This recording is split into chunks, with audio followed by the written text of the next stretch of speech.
Welcome back to ICP Strategy. Tim here to break it all down for you. Smash the like, sub to the channel, comment down below. This video is not financial advice. I'm not a financial advisor. Do your own research, make your own decisions. Now, the idea of undestroyable knowledge is something that hasn't really ever happened in history because all information can be lost, like the Library of Alexandria in Egypt, which held hundreds of thousands of scrolls and untold knowledge that was lost from humanity, that was collected over centuries and held for centuries, and it became lost. Now, when we have blockchain, which is transactional history, informational history, knowledge and data that you have with ICP, not really with any other blockchain. I mean, maybe a little bit with some of these other ones. I mean, smart contracts aren't exactly like giving us, you can't store like data and information, videos, and,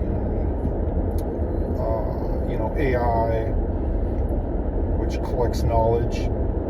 It's almost like its own data center that is spread across the world. All the different node providers, all the different canisters in this case. And it can't be controlled, it can't be shut down from any one single endpoint. That's the thing. ICP isn't like a central location. It's spread out. So if you lose one node or a bunch of nodes, there's always going to be many more,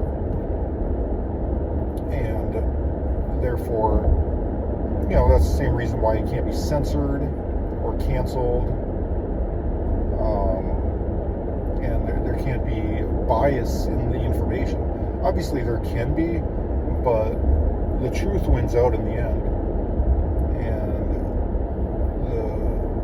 the truth is like a virus that infiltrates. And when you don't have a central authority that is deciding its own version of reality and then putting that out to the ignorant public, who will just believe whatever their authority figure tells them, and then we'll have access to truth, which we don't really have right now. We've never had that in the past. And even when you do, it gets destroyed, taken down, censored, and you get this propagandized information, this whitewashed information.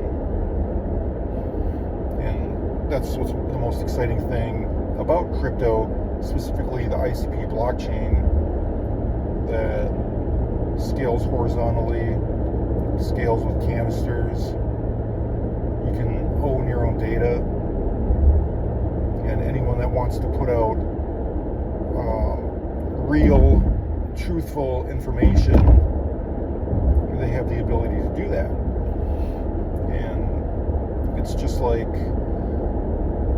when you watch a YouTube video or something, and it might or might not be something that the algorithm appreciates, but you can look at the comments section, and that's a good sort of gauge of what people are actually thinking, who maybe agree, don't agree, but a lot of times if it's truthful information, you'll see a lot of people who understand and agree and will, give upvotes and positive comments towards information that they perceive to be the actual truth that they're getting. And the problem with YouTube, obviously, is that videos can be taken down, whole accounts can be taken down and canceled,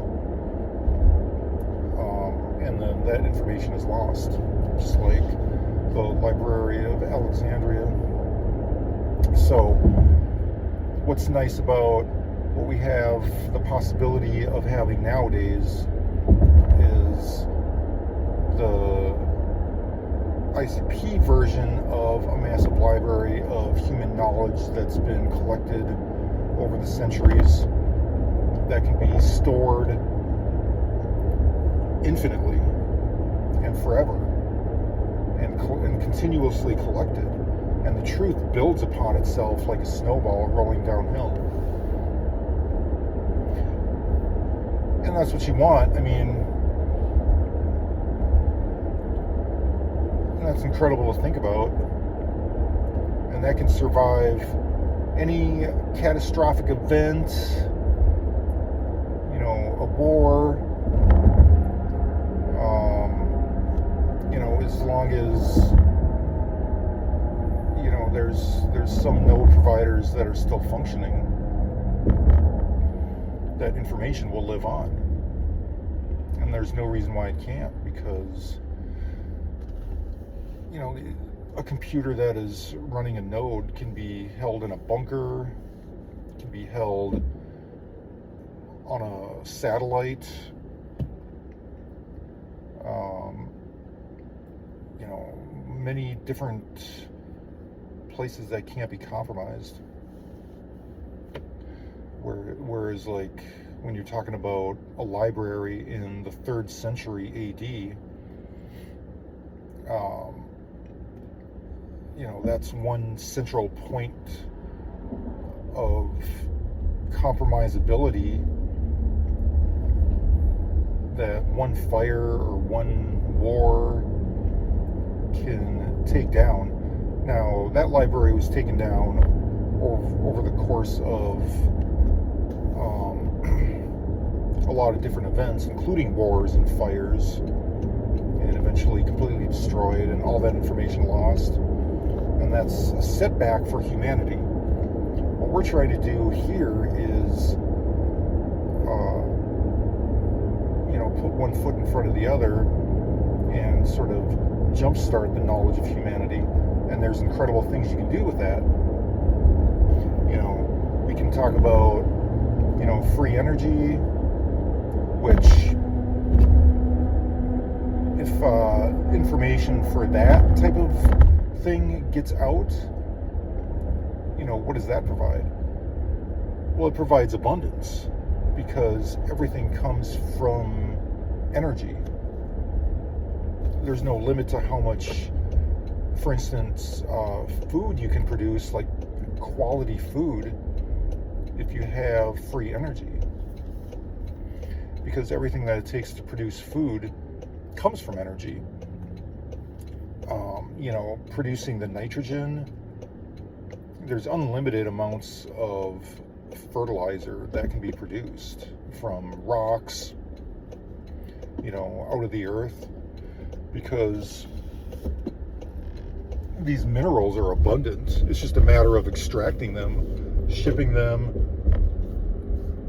applying them, and then you have abundance and more people can live on this planet. You know, there's no such thing as overpopulation if you have unlimited energy to provide for the needs of people to live a happy, healthy life. And that's a good thing. We want more people that are happy and healthy and have access to knowledge, have access to high quality organic food,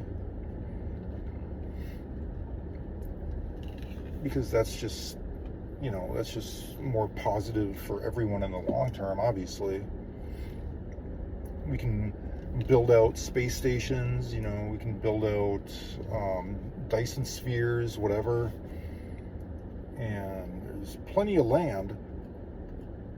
You know, you talk about wanting to go to the moon and the Mars, the moon and Mars to build civilizations. I mean, what about like Antarctica? That's a lot more hospitable to human life than freaking different planets.